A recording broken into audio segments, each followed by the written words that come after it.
Здравствуйте, друзья! В эфире Геоэнергетика Инфо. С вами Максим Радайкин и сегодняшний мой собеседник, главный редактор журнала «Нефть и Капитал» Владимир Бобылев. Здравствуйте! Здравствуйте, Максим. Европейские ПХГ рекордно опустели. Несмотря на мягкую зиму, а компании больше не хотят заполнять свои ПХГ на 90% к следующему отопительному сезону. Французская NG призывает снизить целевой показатель заполнения ПХГ на 10%.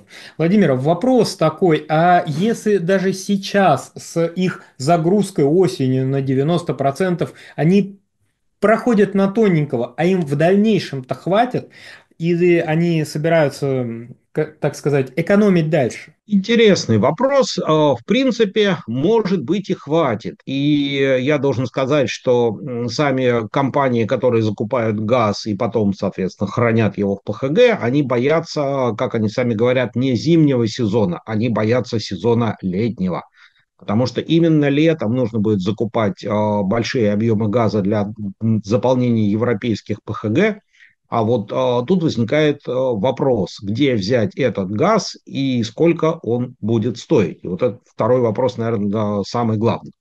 Собственно, в чем проблема? Да, с одной стороны, Европе теперь нужно меньше газа. Объемы потребления сократились, промышленность потребляет уже не так, как раньше, ну, собственно говоря, потому что и меньше стало этой самой промышленности. Плюс ко всему Европа экономит, плюс ко всему сейчас та же самая Германия запускает обратно те самые угольные электростанции, против которых европейские зеленые так долго и вполне успешно боролись. То есть шанс проскочить есть. Почему Европа говорит о том, что целесообразно меньше закачивать газа в ПХГ? Наверное, дело даже не только в том, что европейские компании и, собственно, страны, которые потребляют этот газ, абсолютно уверены, что им так много не понадобится. Да, безусловно, это является фактором, но, наверное, более важным фактором является то, что, скорее всего, это будет слишком затратно. Ну, как у нас выглядел газовый рынок до 2022 года, до начала СВО и введения против российского газа вот этих вот огромных масштабных санкций, равных которым, наверное, еще мир не видел. Европа снабжалась в очень больших объемах российским газом. То есть «Газпром» поставлял, ну, наверное, чуть ли не, ну, не «Газпром», скажем, а российские компании, потому что мы в данном случае считаем и трубопроводный газ, который поставлял «Газпром», и СПГ, который поставлял «Новатэк». «Газпром» и «Новатэк», и вообще Россия, в принципе, снабжали Европу, ну, где-то, наверное, почти на четверть, а может быть и на треть, закрывали потребности Европы в газе. Существовал газопровод Ямал-Европа, который, напомню, сейчас не работает. Большие объемы поставок шли через газотранспортную систему Украины. Напомню, украинский транзит сейчас тоже не работает. Северный поток, который должен был, ну, масштабно обеспечить Европу газом, взорван и тоже не работает. Фактически из трубопроводных систем, которые поставляют газ из России в Европу, осталась только одна через Черное море, через Турцию. Там как бы две нитки, турецкий поток и голубой поток, но так или иначе, вот как бы глобально трубопроводная система одна. Соответственно, где сейчас Европа берет газ? Это поставки из США в виде СПГ, ну, а как мы уже не раз говорили, с точки зрения логистики, стоимости поставок и транспортного плеча, ну, трубопроводный газ из России значительно дешевле, чем СПГ из США. Газ поставляется из Азербайджана. В виде СПГ Европа собирает газ также со всего мира буквально. Ну, как бы поставляет Норвегия, но опять же объемы производства газа в Норвегии сокращаются. То есть, получается, Европа вынуждена волноваться о том, а хватит ли ей денег для того, чтобы забить свои газовые хранилища к следующему сезону. Ну и плюс ко всему ставка на возобновляемые источники энергии по-прежнему существует. в принципе, развитие системы ветряков в Европе, оно продолжается. Более того, доля возобновляемой энергии в общем объеме производства электроэнергии в Европе растет, поэтому, выбирая между необходимостью закупать много газа и платить за это много денег, или постараться сократить эти объемы, пускай даже там, ценой жертв там, поставок населению или промышленности, вот, и опять же как-то все-таки надеяться на возобновляемые источники энергии, вот как бы совокупность этих факторов и позволяет Европе не то чтобы там быть на 100% уверенной, что они проскочат, но, по крайней мере, надеяться на то, что это произойдет. Вот я думаю, что на этом они и базируются, принимая решение о том, чтобы сэкономить на закупке газа на следующий сезон.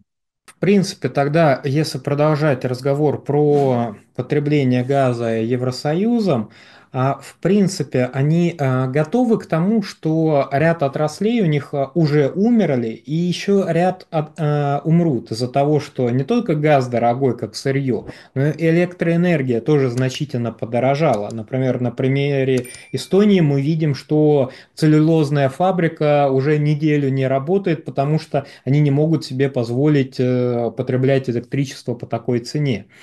Вот эта вот перестройка, которую затеяла Европа, она в каком процессе? Начальном, среднем, финальном? Ну, эта промышленная перестройка, которая сейчас происходит в Европе, она сейчас находится на стадии, когда повернуть вспять уже практически невозможно. Ну, положив на алтарь политических, каких-то идеологических установок, стабильность своей промышленности, перспектива развития, ну и, собственно, что говорить, и благосостояние частных потребителей в виде населения, Европа, ну, наверное, выиграла в политическом плане, проявив вот эту вот последовательность борьбы за демократические ценности и за энергопереход, как бы и переход на зеленую экономику.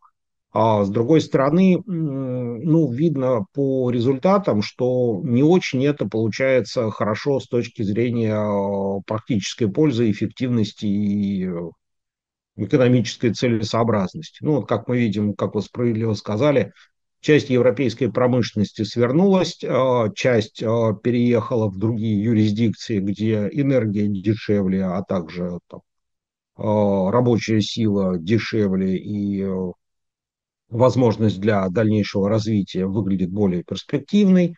Соответственно, потребители в Европе платят огромные деньги за газ и за электроэнергию, а социальные государства Европы вынуждены это спонсировать, предоставляя субсидии для энергокомпаний для того, чтобы стоимость электроэнергии и газа для простых потребителей была ниже. Ну, потом эти компании для большей эффективности управления во многих европейских странах приватизируются. То есть какой-то раздрай. То есть куда катится стройная система европейской экономики промышленности, каковой она была еще буквально там 5-7 лет назад, сказать трудно.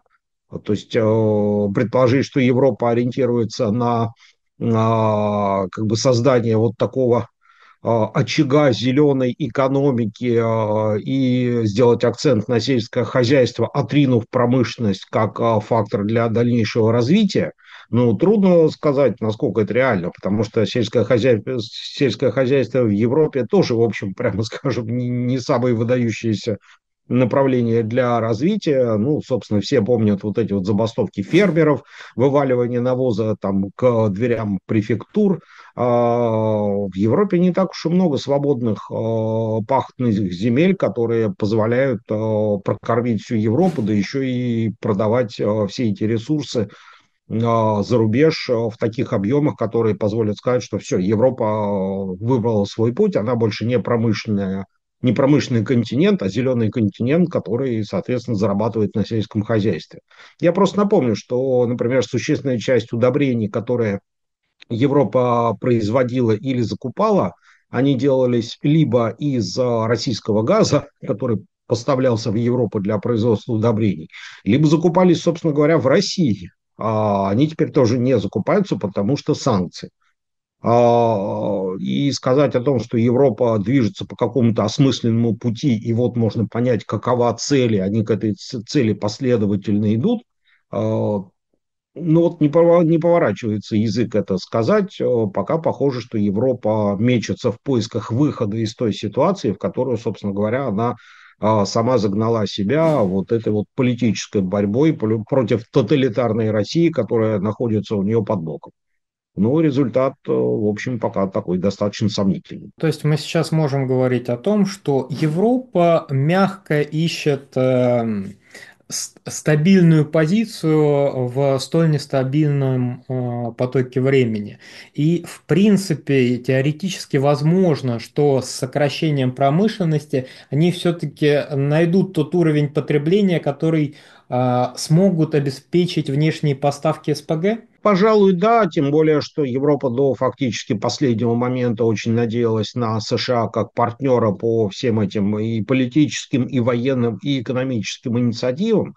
Однако приход к власти Трампа свидетельствует о том, что Европа очень сильно ошиблась в своем партнере, потому что вот последние заявления там, с полей переговоров между США и Россией свидетельствуют о том, что то, что там происходит, совершенно не учитывает интересы Европы. И, в общем, Штаты в результате всех вот этих телодвижений, там, санкционных, военных и так далее, добились еще одной цели, которой, наверное, они добивались достаточно долгое время. То есть Европа остается партнером США, но это партнер слабый, это партнер подчиненный, и это партнер сильно зависимый от своего большого брата. То есть фактически Европа превратилась в некий придаток, и это уже не вот эта вот промышленная Европа, которая могла соперничать с США с точки зрения своего промышленного там какого-то высокотехнологичного там, или энергетического развития. То есть это теперь примерно вот тот самый расклад, который был после Второй мировой войны, когда Штаты вышли из войны фактически экономическим победителем, поставив Европу в серьезную зависимость экономическую, промышленную от самих себя. По идее, то, что отношения Соединенных Штатов и Российской Федерации налаживаются, по идее, это не должно сулить ничего хорошего Европе, потому что тогда мы можем сговориться и начать управлять ценой так, чтобы она устраивала всех. Это вообще не очень хорошо. Сейчас Европа надеется на ну, контрмерах, что начнется торговая война, и они такой рынок потребителя, и все такие в очередь выстроились со своим перепроизводством СПГ. А если получится так, что Трамп будет управлять своими поставками, ну, насколько он может за счет разрешений, Российская Федерация, ну, де юре, де факто управляет своими поставками и просто то придушивает, то отпускать Европу. А цена падает, ну, нелогично. Тут наоборот нужно нервничать. Они радуются. Наверное, может быть, имеет смысл рассматривать не только вот этот фактор переговоров между Россией и США, потепления или охлаждения, а еще и дополнительные факторы в виде, собственно говоря, вот этой вот возобновляемой энергии Европы, потому что, как мы видим, там все очень сильно зависит банально от скорости ветра. То есть, когда температура в Европе несколько повышается, а ветряки крутятся быстрее, ну, собственно говоря, больше электроэнергии производится, больше поступает ее в сеть, меньше сжигается газа. Ну и на это реагирует сразу ТТФ, где цены падают. Но еще одна зависимость – это спрос на газ в АТР. Владимир, большое спасибо за комментарий. Друзья, подписывайтесь на телеграм-канал Геоэнергетика Инфо. Подписывайтесь обязательно на телеграм-канал Нефти Капитал. Крайне интересный. И рекомендуем. Также все ссылки будут в описании и закрепленном комментарии. Там же будут реквизиты для желающих финансово поддержать наш проект, чтобы мы и дальше также бодро вещали на всех площадках без монетизации. Спасибо, до новых встреч.